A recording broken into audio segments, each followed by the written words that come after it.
Have you ever heard the story of Esther? A young woman whose courage changed the destiny of her entire people?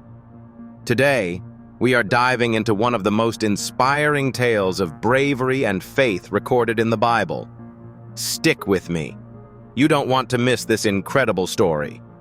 Our story begins during the time of King Xerxes, a mighty ruler whose empire stretched across 127 provinces from India to Kush. The king decided to hold a grand banquet, a feast of unimaginable splendor to show off his wealth and power. While the king entertained his guests in his palace, he made a request that would alter the course of history. He asked Queen Vashti, his wife, to come before his court to display her beauty. But Vashti refused. Her defiance caused a stir throughout the kingdom, and the king, listening to his advisors, decided to remove her as queen. The throne was now empty, and the search for a new queen began. Across the empire, young women were brought to the palace for a beauty contest of sorts. Among them was Esther, a young Jewish woman raised by her cousin Mordecai. Esther was beautiful, yes, but her charm extended far beyond her appearance. She had a grace and kindness that set her apart. But Esther had a secret. She was a Jew, a descendant of one of the many families exiled from Jerusalem. Mordecai had raised her to be wise and told her to keep her heritage hidden. You see, during these times, being a Jew came with risks.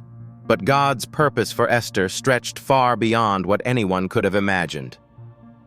Time passed, and Esther caught the eye of King Xerxes. The king fell in love with her and crowned her queen. Her life on the surface seemed perfect, a fairy tale brought to life. But Mordecai, Esther's cousin, uncovered a conspiracy brewing within the palace walls.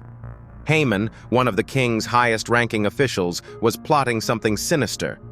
Haman's rise to power had filled him with arrogance. He demanded that everyone bow before him, but Mordecai refused. Mordecai bowed to no one but God. This enraged Haman so much that he devised a plan not only to destroy Mordecai, but to annihilate all the Jews in the kingdom. Without realizing Esther's identity, Haman convinced the king to issue a decree to exterminate the Jewish people. Imagine the weight of this situation. A royal edict signed and sealed by the king himself was irreversible. Mordecai sat in sackcloth and ashes, mourning the dreadful fate that hung over their people. He sent a desperate message to Esther, pleading for her help. Initially, Esther hesitated. Approaching the king uninvited was no small matter. It was punishable by death unless the king extended his golden scepter to spare the petitioner's life. What Mordecai said next changed everything. He challenged her with these powerful words: "Who knows but that you have come to your royal position for such a time as this?" Let that sink in. We all face moments where we are called to act, despite fear and uncertainty. For Esther, this was her moment.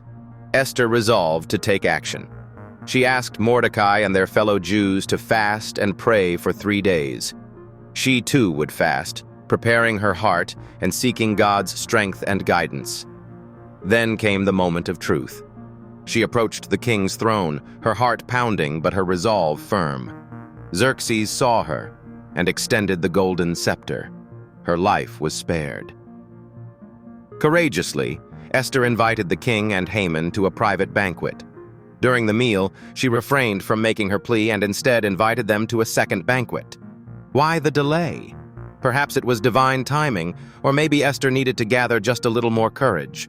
The second banquet would be a defining moment. As they dined, King Xerxes asked Esther to make her request, promising her anything, even up to half the kingdom. This was it. Esther revealed her identity and the peril facing her people.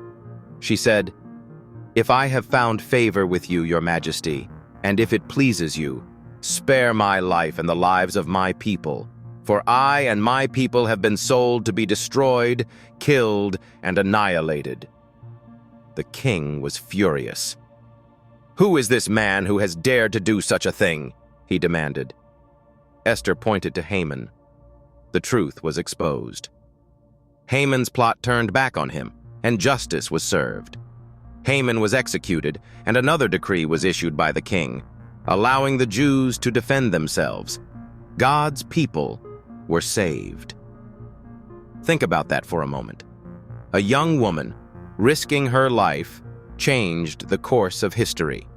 Esther's bravery and faith in God's plan became the testimony of a lifetime. Her story demonstrates that God places people in certain situations for a reason.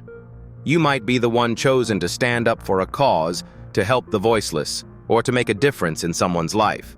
Just like Esther, you have been called for such a time as this. As I wrap up, I want to leave you with this question. What's your moment? Perhaps you're facing a challenge right now that feels overwhelming. Remember Esther's story. Her courage didn't mean she wasn't afraid. She had to wrestle with her fears, but she trusted in God and stepped into her purpose. So who knows? Maybe you, yes, you, are where you are for such a time as this. Take that step of faith. Be courageous, because your story might just inspire generations to come. Thanks for watching. Stay tuned for more incredible Bible stories like this one. Don't forget to share this story with your friends and family. See you in the next episode. God bless.